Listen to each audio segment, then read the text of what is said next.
Sa inyo mga katropa, manitin ito, may reaction video tayo sa enforcer at rider. Nagtatalo sila dahil panoorin na lang natin yung video para maintindihan nyo mga katropa at bago tayo magkomento.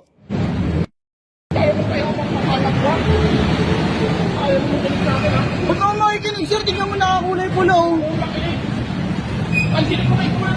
Tignan mo nga, sir, nakapula nga eh. Oh, sige, talaga.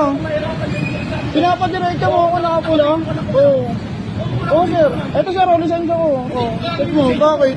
Tignan mo nakarig, papadiretso mo ako. Wala kang violation talaga. Sa karig, gusto mo ako paano yun? Para kayong ano, ah. Para, ha? Para ang muldater, ah. Nakakatawa ka lang, sir. Nakakatawa. Ikaw nakakatawa, kayo nakakatawa. Nakapula, papadiretsuin mo ako. Bobo ka ba? Sige. Tapos sasabihan mo ako ng ano. Hintayin mo kaya. Ano ba to?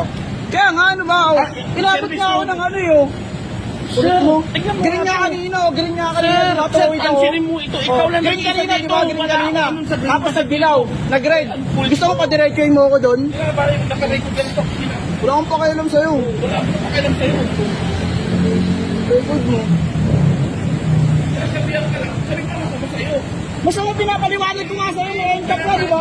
May NCAP ka, di ba? Kami ang masusunod ikaw. Anong kayo masusunod? Masusunod, dipindot lang kayo ngayon. Buko puta. Nakapula gusto mo ako papuntahin? Nakapula nga gusto mo. Mag-stay. Oh. Ito. Service road. Kulit mo niya, may nakalagay pa na bawal mo. Gusto yun, nakapula. Ba't kayo naglagay yung stoplight dyan? Ba't kaya kayo naglagay yung stoplight dyan? Ayun na, green na oh. Bugok. Upal.